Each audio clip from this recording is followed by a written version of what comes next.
Hello everyone. Today we are going to study hypersensitive response. So hypersensitive response जो होता है वो basically auto immunity के जैसा ही होता है। दोनों में थोड़ा बहुत डिफरेंस होता है, इसलिए हम लोग ऑटो इम्यूनिटी की डेफिनेशन भी यहीं पे पढ़ लेंगे।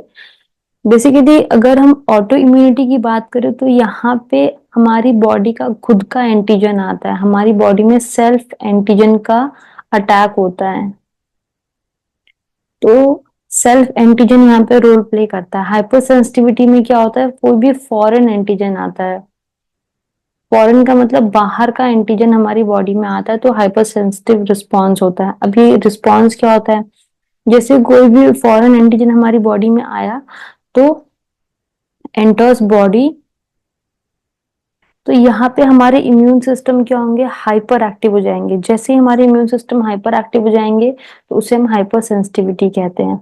ये एक्टिव हो भी सकते हैं, एक्टिव नहीं भी हो सकते हैं, ये इनेट भी हो सकता है, एडेप्टिव की वजह से भी हो सकता है। तो ये हाइपर सेंसिटिव रिस्पॉन्स तब होंगे, कोई भी बाहर का पैथोजन अगर आता है तो हमारी बॉडी अगर रिस्पॉन्स करेगी, हाइपर एक्टिव हो जाएगी, तो उसे हम कहते हैं हाइपर सेंसिटिविटी। उस हाइपर एक्टिवेशन के वजह से हमारी बॉडी में बहुत सारे चेंजेस देखने को मिलते हैं, जैसे कि बॉडी पे रैशेस आ सकते हैं, हमारी डेथ भी हो सकती है, पिंपल्स हो सकते हैं। ये सारी चीजें हाइपर सेंसिटिव, इन्फ्लेमेशन हो सकता है।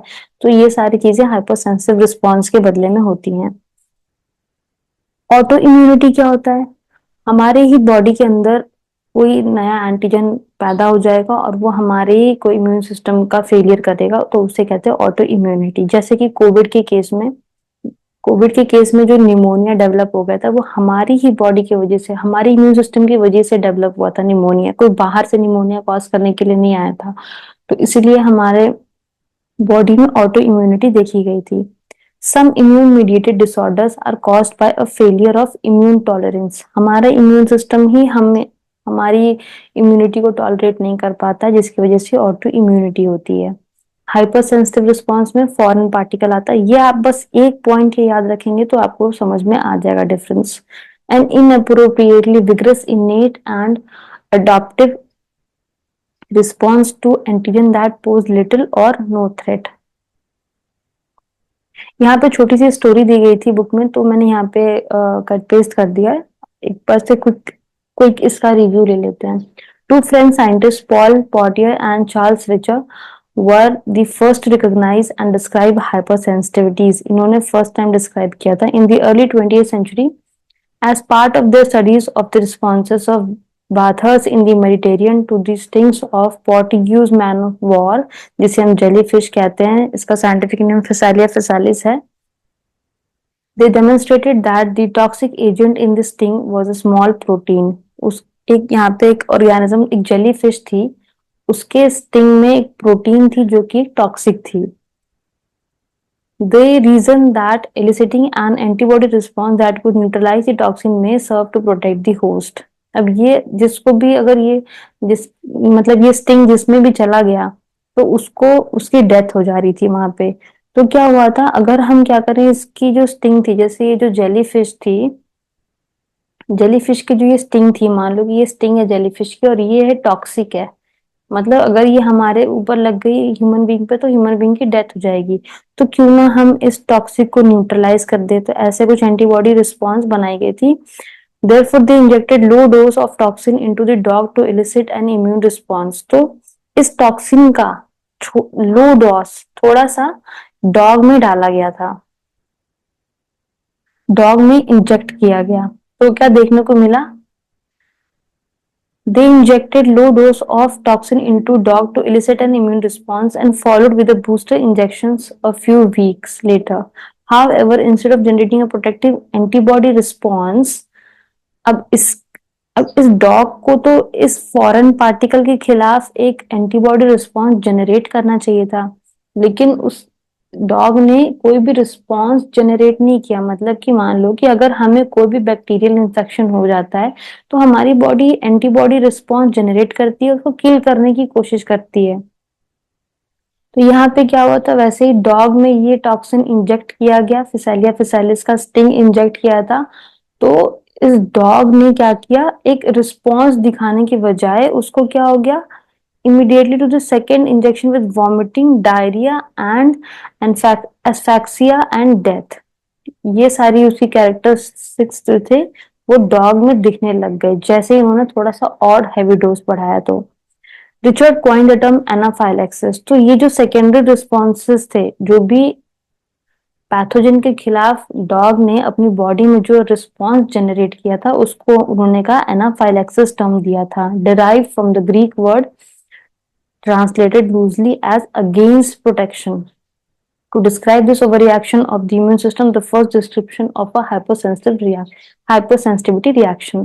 तो अगर हमारी बॉडी में कोई भी पैथोजन का अटैक होता है, ये पैथोजन है हमारी बॉडी में अगर अटैक होगा तो हमारी बॉडी एंटीबॉडी बनाने की बजाय एक नया रिस्पॉन्स शो करने लगती है, जिसमें हम वॉमिटिंग, डायरिया, लूज मोशन जैसे डायरिया हो गया, तो ये सब रिस्पॉन्स शो करने लगती है। तो ये जो रिस्पॉन्स है यहाँ पे इन्फ्लेमेशन भी हो जाता है। तो ये जो रिस्पॉन्स यहाँ पे शो कर रही है हमारी बॉडी, इसे कहते हैं एनाफाइलैक्सिस, और ये just because of hyper sensitivity होता है। हाइपर सेंसिटिविटी को डिटेल में पढ़ने से पहले दो ग्रुप में इसको डिस्ट्रीब्यूट किया जाता है। एक होता है इमीडिएट हाइपर सेंसिटिविटी, एक होती है delayed hyper sensitivity. Immediate hypersensitivity reaction result in symptoms that manifest themselves within one short time period after the immune stimulus. Other type of hypersensitivity reaction take hours or day to manifest themselves and they are referred to as delayed type hypersensitivity reaction. ये जल्दी हो जाती हैं, ये late में होती हैं। इसमें डिफरेंस ये है कि जो इमीडिएट वाली हाइपरसेंसिटिव रिएक्शन होती है उसमें एंटीबॉडी का रोल हमेशा रहता है, जबकि डिलेड वाले में कोई भी एंटीबॉडी रोल प्ले नहीं करती है।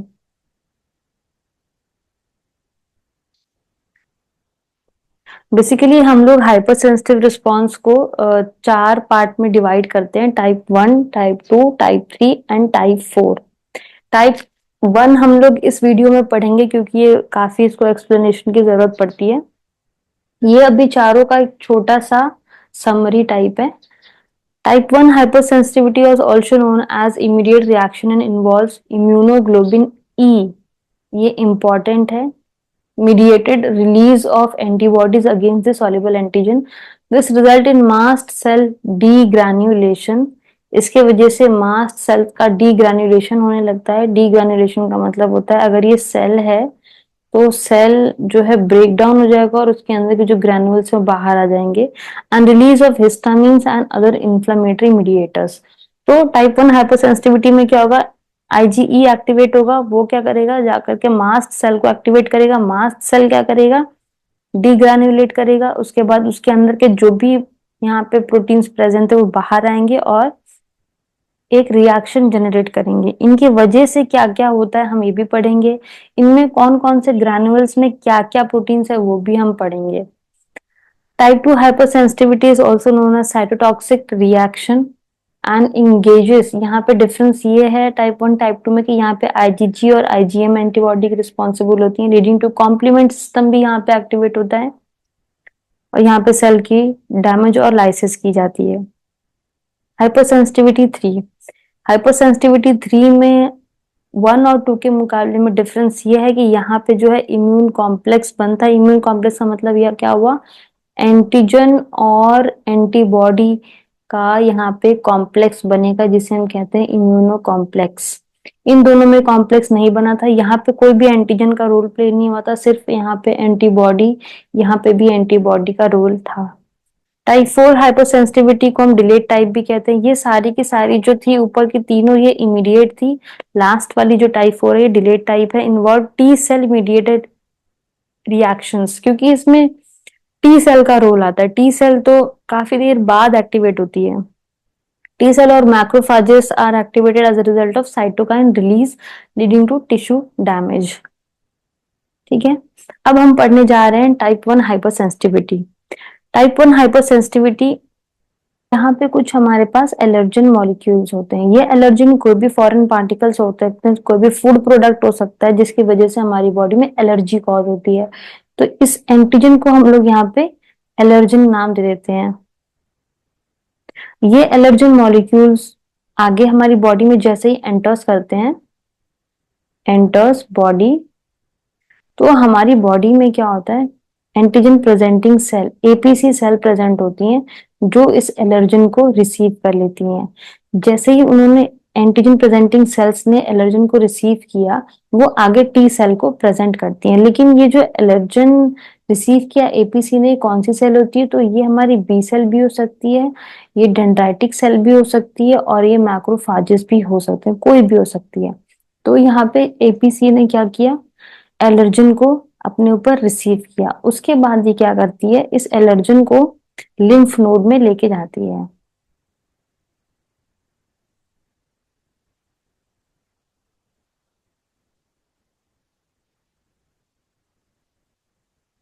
मान लीजिए कि ये हमारा लिम्फ नोड है। अब ये जो एंटीजन प्रेजेंटिंग सेल है वो लिम्फ नोड में आएगी और एलर्जन को प्रेजेंट करेगी टी हेल्पर सेल को। यहाँ पर जो हमारा टीएच सेल होता है, टी हेल्पर सेल, उसके पास यहाँ पे MHC2 प्रेजेंट होता है, जो MHC1 मॉलिक्यूल, MHC1 जो होता है, MHC1 रिसेप्टर की तरह काम करता है, वो जो प्रेजेंट होता है वो होता है टीसी सेल पर। और यहाँ पे CD8 होता है, और यहाँ टीएच के पास CD4 होता है, तो वो CD4 के थ्रू उसको सिग्नल देता है, और यहाँ पे इंटरल्यूकिन्स भी रिलीज करता है। और वो क्या करता है, वो कहता है, ये जो बी सेल है यहाँ पे, वो इसको सिग्नल पास करता है, और जैसे ही वो सिग्नल पास करेगा वो उसे बताएगा कि तुम जो लेकर के आए हो मुझे प्रेजेंट करने के लिए, ये एक एलर्जन है, तुम अपनी क्लास को स्विच करो। तो यहाँ पे बी सेल जो होती है वो अपनी क्लास स्विचिंग करने लगती है। मान लो कि पहले जो, क्योंकि हम लोग जब पढ़ते हैं बी सेल डेवलपमेंट में, तो हम लोग बी सेल को पढ़ते हैं, तो बी सेल डेवलपमेंट के केस में सबसे पहले आईजीएम बनता है, फिर वो मेच्योर होता है तो आईजीजी बनता है, उसके बाद और भी सारे डिफरेंट टाइप्स ऑफ एंटीबॉडी बनती है। तो यहाँ पे कोई भी अगर रहा होगा, कोई भी एंटीबॉडी रही होगी रिसेप्टर इसको रिसीव करने के लिए एलर्जन को, तो वो एंटीबॉडी जो होती है वो अपनी क्लास स्विचिंग करेगी। क्लास स्विचिंग का क्या मतलब हुआ, कोई भी अगर एंटीबॉडी, मान लो कि आईजीएम प्रेजेंट था बी सेल के सरफेस पे, ये बी सेल है उसके सरफेस पे आईजीएम अगर प्रेजेंट था, तो वो चेंज हो जाएगी आईजीई में, क्योंकि एलर्जन के लिए आईजीई का एक्टिवेशन बहुत जरूरी होता है। तो यहाँ पे बी सेल जो होती है वो अपनी क्लास स्विचिंग कर लेती है और वो कन्वर्ट हो जाती है आईजीई में। अब ये आईजीई में जो चेंज हो गया है, वो आईजीई जो होता है वो प्लाज्मा सेल में आता है, हमारी प्लाज्मा में एंटर करता है आईजीई। जैसे ही हमारी ये प्लाज्मा में आईजीई आता है, ये हमारी प्लाज्मा में मिक्स हो गया हुआ है आईजीई एंटीबॉडी। ये आईजीई एंटीबॉडी क्या करता है, हमारी मास्ट सेल या बेसोफिल सेल्स को एक्टिवेट करता है। अब ये आईजीई मास्ट सेल पे क्यों लगेगा, क्योंकि जो हमारी मास्ट सेल प्रेजेंट होती है यहाँ पे, ये हमारी मान लीजिए कि मास्ट सेल है या फिर बेसोफिल सेल है, कोई भी सेल है, इनके अंदर ग्रैन्युल्स प्रेजेंट होते हैं। ये तो मास्ट सेल, बेसोफिल सेल्स, ये सब ग्रैन्युलेटेड हमारी ब्लड सेल्स होती हैं। तो मास्ट सेल के ऊपर क्या प्रेजेंट होता है, एक एफसी रिसेप्टर प्रेजेंट होता है। एफसी रिसेप्टर का मतलब क्या हुआ कि ये एफसी रीजन, अब जैसे आपने एंटीबॉडी अगर जब आप पढ़ते हो तो इसमें हम लोग पढ़ते हैं कि ये वेरिएबल रीजन होता है और नीचे वाला एफसी रीजन होता है। तो ये एफसी रीजन सिर्फ यहाँ पे एज अ रिसेप्टर काम करता है, तो इसे हम एफसी रिसेप्टर भी कहते हैं। मास्ट सेल के ऊपर, ये मास्ट सेल है, मास्ट सेल के ऊपर एफसी रिसेप्टर प्रेजेंट होता है। अगर आप बुक में देखेंगे तो बुक में इसको ऐसे लिखा होता है FCERI, ऐसे लिखा होता है इस रिसेप्टर के नाम को। तो यहाँ पे एफसी रिसेप्टर प्रेजेंट होता है। इस रिसेप्टर को रिकॉग्नाइज करते जो हमारी प्लाज्मा सेल में जो आईजीई घुल गई थी, ये प्लाज्मा था यहाँ पे, तो प्लाज्मा में जो आईजीई प्रेजेंट है वो उसको रिकॉग्नाइज करके यहाँ पे बाइंड कर जाते हैं आईजीई मॉलिक्यूल। और जब ये यहाँ पे बाइंड कर जाते हैं, जैसे ही यहाँ पे बाइंडिंग हुई, इस प्रोसेस को हम लोग कहते हैं सेंसिटाइजेशन। यहाँ पे जो फर्स्ट प्रोसेस हुई थी वो क्लास स्विचिंग की हुई थी, और जो यहाँ पे सेकेंड प्रोसेस हो रही है यहाँ पे होगा सेंसिटाइजेशन।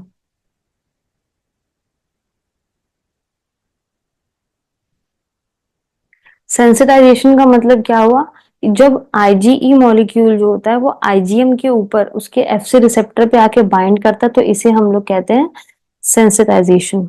अब क्या हुआ, ये हमारी बॉडी सेल्स में, हमारी जो ब्लड सेल्स है उसमें ये ऐसे प्रेजेंट रहते हैं। जब आपने फर्स्ट टाइम कोई भी एंटीजन को फर्स्ट टाइम एलर्जन को खाया था तो कोई रिएक्शन नहीं होती है, क्योंकि वो फर्स्ट टाइम आया होता है।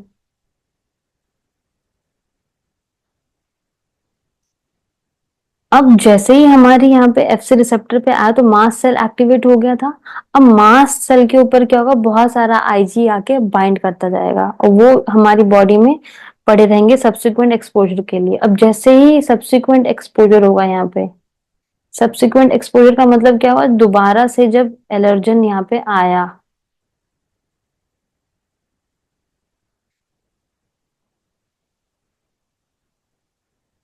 दोबारा से जब एलर्जन मॉलिक्यूल यहाँ पे हमने इनगल्फ किया, हमने इनटेक किया एलर्जेंस का, तो क्या होगा, अब हमारी बॉडी में ये जो एम सेल था वो एक्टिवेट होने लगेगा। यहाँ पे अभी एम एक्टिवेट नहीं हुआ था, इसने सिर्फ रिसेप्टर से आईजीई का बाउंड किया था अपने सेल सरफेस पे, यहाँ एफसी रिसेप्टर के ऊपर। यहाँ पे ये एक्टिव नहीं था, यहाँ पे ये इनएक्टिव था।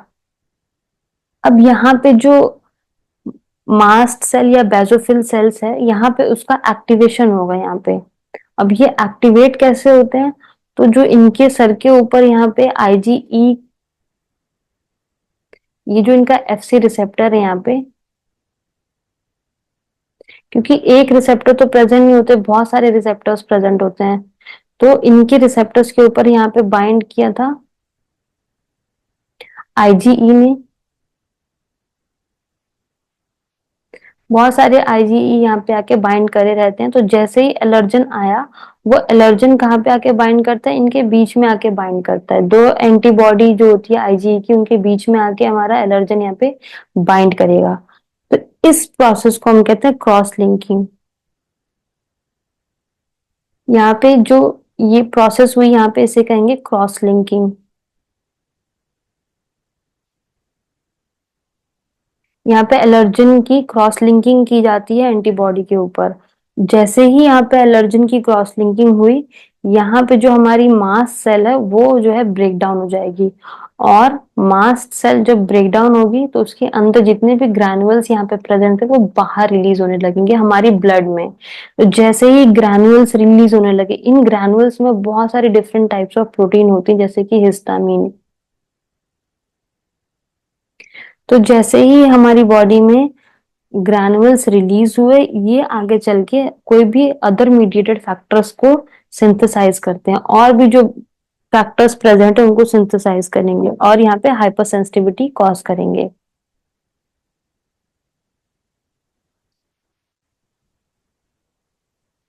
अब यहाँ पे ऐसा क्या हाइपर सेंसिटिविटी कॉज हुआ टाइप 1 में, वो हम नेक्स्ट नेक्स्ट स्लाइड में मैं अभी बताऊंगी। उससे पहले कि हम इसे दोबारा एक बार रिवाइज कर लेते हैं। टाइप 1 हाइपर सेंसिटिविटी में एलर्जेंस आते हैं, एलर्जेंस हमारी बॉडी में एंटर करते हैं, एंटर करने के बाद एंटीजन प्रेजेंटिंग सेल जो है उनको अपने सरफेस पे लेती है और वो आगे टीएच सेल को प्रेजेंट करती है। टीएच सेल को प्रेजेंट जैसे ही करती है, यहाँ पे बी सेल भी हो सकता था, एपी सेल, यहाँ पे डीसी सेल भी हो सकता था और मैक्रोफाज भी हो सकता था। जैसे ही उन्होंने एंटीजन प्रेजेंटिंग सेल्स ने एलर्जन को यहाँ पे MHC2 के थ्रू टीएच को रिप्रेजेंट किया, टीएच जो होता है वो एक्टिवेट हो जाता है और वो जो है आगे बी सेल को मीडिएट करता है। बी सेल को कहता है तुम अपनी क्लास स्विचिंग कर लो। अगर ये यहाँ पे एपीसी सेल में अगर बी सेल की जगह मान लीजिए यहाँ पे अगर डीसी सेल रहा होगा, तो वो जो ये सिग्नल इसको नहीं देगा, ये बी सेल को सिग्नल देगा। जो ये बी सेल है इसको सिग्नल देगा कि क्लास स्विचिंग करो, तो बी सेल अपनी क्लास स्विच करती है, वो आईजीई यहाँ पे अपने सर पे ले आती है। फिर लिम्फोइड ऑर्गन से ये प्लाज्मा में जाता है आईजीई। अब आईजीई जो होता है वो प्लाज्मा में बहुत सारे ऐसे प्रेजेंट होते हैं। जैसे ही प्लाज्मा में आईजीई आता है तो वो जो है मास्ट सेल या फिर बेसोफिल सेल्स के सरफेस पे एफसी रिसेप्टर के ऊपर आके चिपक जाता है। ये हमारी बॉडी में इनएक्टिव स्टेट में पड़े रहते हैं जब तक से हम एलर्जन दोबारा ना खा लें। फिर जैसे ही हमने दोबारा से एलर्जन खा लिया यहाँ पे, तो यहाँ पे एलर्जन की क्रॉस लिंकिंग की जाती है वाया आईजीई एंटीबॉडी। जैसे ही क्रॉस लिंकिंग हुई यहाँ पे मैसेज मिलता है मास्ट सेल को, वो जो होता है डीग्रैन्युलेटेड हो जाता है और उसके बाद हिस्टामिन्स और भी बहुत सारे मॉलिक्यूल्स जैसे कि हेपेरिन हो गए और प्रोटीएजेस हो गए, वो सब रिलीज होते हैं और वो हाइपर सेंसिटिविटी रिएक्शन कॉज करते हैं। ये हमारा पूरा मैकेनिज्म था टाइप 1 का। अब यहाँ पे हाइपर सेंसिटिविटी में ऐसा क्या क्या हुआ वो हम पढ़ेंगे, और क्या क्या ग्रैनुअल से क्या क्या रिलीज हुए ये हमें पढ़ना है। आप यहाँ पर भी इस पिक्चर में डायग्रामेटिक रिप्रेजेंटेशन में देख सकते हैं कि ये जो यहाँ पे FC रीजन प्रेजेंट है मास्ट सेल के ऊपर, ये, और इनके ऊपर जो है IgE एंटीबॉडी आकर के बाइंड कर जाती है। ये अभी इनएक्टिवेट स्टेट में है, अभी इसने कुछ ऐसा कोई रिस्पॉन्स जनरेट नहीं किया है। लेकिन जैसे ही यहाँ पे हमने क्या किया, एलर्जन मॉलिक्यूल्स को दोबारा से अगर हमने इनटेक किया यहाँ पर, तो यहाँ पे एंटीजन की क्रॉस लिंकिंग की जाती है। क्रॉस लिंकिंग में दो एंटीबॉडी साथ में एक एलर्जन मॉलिक्यूल को प्रेजेंट करती है, और जैसे ही क्रॉस लिंकिंग होती है तो यहाँ पे मास्ट सेल एक्टिवेट हो जाता है। और देखो मास्ट सेल पहले साइज में कैसा था, गोल था, अब यहाँ पे इसका कैसा हो गया, बिल्कुल ही अलग सा इसका स्ट्रक्चर हो गया, क्योंकि ये ब्रेक डाउन होकर के यहाँ से अपने ग्रैनुअल्स रिलीज करने लगता है। और वो क्या क्या यहाँ पे करेगा, तो कॉन्ट्रैक्ट्स एयरवेज स्मूथ मसल्स, ये जो आपकी स्मूथ मसल्स होती है उसको कॉन्ट्रैक्ट कर देता है। Dilates and increase permeability of blood vessels, blood vessels की परमेबिलिटी को इंक्रीज करता है। मतलब ब्लड वेसल्स की परमेबिलिटी मतलब मान लो कि इसके अंदर ब्लड प्रेजेंट है, वो ब्लड सेल्स क्या हो जाते हैं, बाहर आने लगते हैं। उसके बाद stimulate secretion of mucus gland, mucus gland secrete करने लगता है। अट्रैक्ट्स एसिनोफिल्स, एक्टिवेट प्लेटिलेट्स, ये सारे प्रोसेस करता है।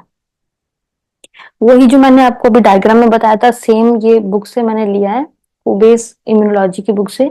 यहाँ पे जैसे देख सकते हैं आप, एलर्जन आगे बाइंड कर रहा है, तो उसने टी सेल को सबसे पहले, देखो यहाँ से ये फर्स्ट प्रोसेस ये है, टी सेल को प्रेजेंट किया। जैसे ही टी सेल को प्रेजेंट किया, टी सेल ने सिग्नल दिया इसको, एलर्जन को, एलर्जन बाइंड हुआ, टी सेल ने इसको सिग्नल दिया कि तुम अपने आप को स्विच करो या फिर जो करना है करो, क्योंकि ये तो एलर्जन मॉलिक्यूल है। तो यहाँ पे बी सेल जो होती है कुछ तो मेमोरी बना के रह जाती है, मेमोरी बना लेती है, और यहाँ पे इफेक्टर सेल्स बनाती है। वो प्लाज्मा में IgE का कंसंट्रेशन बहुत ज्यादा बढ़ा देती है। जैसे ही कंसंट्रेशन IgE का बढ़ जाता है, यहाँ पे मास्ट सेल प्रेजेंट होता है, मास्ट सेल के ऊपर FC रिसेप्टर होता है IgE के लिए। ये जो ब्लैक कलर का बना है, ये FC रिसेप्टर बना हुआ है, उसके ऊपर हमारी IgE आकर के बाइंड कर जाती है। जैसे ही हमारी IgE आकर के बाइंड करती है, जब हम दोबारा यहाँ पे एलर्जन का प्रोडक्शन इनटेक करते हैं, तो एलर्जन यहाँ पे हमारी IgE के सरफेस पे क्रॉस लिंकिंग की जाती है, जिसके वजह से ये यहाँ पे ये जो मॉलिक्यूल्स रिलीज हो रहे हैं, ये ब्लू कलर के, वो हिस्टामिन हेपेरिन प्रोटीएसेस रिलीज होते हैं, और वो ये सारे प्रॉब्लम्स को कॉज करते हैं। जो टाइप 1 हाइपर सेंसिटिविटी होती है, बेसिकली एटॉपिक इंडिविजुअल्स में देखा जाता है। एटॉपिक इंडिविजुअल्स वो होते हैं जिनको ये बार बार ये चीजें, जैसे कुछ लोगों को बार बार छींक आती है, बहुत जल्दी जल्दी से जुकाम होता है, तो जिनको बहुत ओकेजनली हो, मतलब जल्दी जल्दी ये होता रहता है, उसे हम कहते हैं एटॉपिक इंडिविजुअल्स। अब जो हमारी मास्ट सेल थी, उस मास्ट सेल में से क्या क्या रिलीज हुए थे, ये क्वेश्चंस एग्जाम में पूछे जाते हैं, तो ये लर्न करना रहता है। तो यहाँ पे हिस्टामिन और हिपेरिन अगर रिलीज होता है, तो वो क्या करता है, वस्कुलर परमेबिलिटी को इंक्रीज करता है, स्मूथ मसल सेल्स की कॉन्ट्रैक्शन करता है, जिसकी वजह से क्या होता है, अस्थमा होता है। Serotonin increase vascular permeability. Mostly जो इसमें है ना, ये इनहेलेशन और ब्लड प्रेशर की ही डिजीजेस हैं इसमें, स्मूथ मसल की कॉन्ट्रैक्शन इसमें भी हो जाती है। उसके बाद यहाँ पे प्लेटिलेट एक्टिवेटिंग फैक्टर प्रोटीएसेस, ये इंपॉर्टेंट है। इसमें ब्रोंकियल मसल सिक्रीशन होती है, degradation of blood vessels, basement membrane blood vessel की डिग्रेड हो जाती है, generation of complement split products हो जाते हैं। उसके बाद प्लेटिलेट एक्टिवेटिंग फैक्टर्स, ल्यूकोट्रीन्स और प्रोस्टाग्लैंडिन्स, ब्रेडिकाइनिन्स, साइटोकाइनिन्स, ये जो है थोड़े बहुत इंपॉर्टेंट है। प्रोस्टाग्लैंडिस क्या करता है, हमारी ब्लड प्रेशर को कम कर देता है, वैसोडाइलेट कर देता है। वैसोडाइलेशन का मतलब हुआ, ये जो हमारी ब्लड सेल्स मान लो इतनी पतली थी, अब ये जो है इतनी मोटी हो जाएगी। जब ये मोटी हो जाएगी तो ब्लड सेल्स बहुत ही स्पीड में पास तो करेंगी नहीं, बहुत स्लो पास करेंगे, क्योंकि सरफेस एरिया यहाँ पे इंक्रीज हो गया, वैसोडाइलेट हो गई है, तो यहाँ पे ब्लड प्रेशर हमारा बहुत ही कम हो जाता है।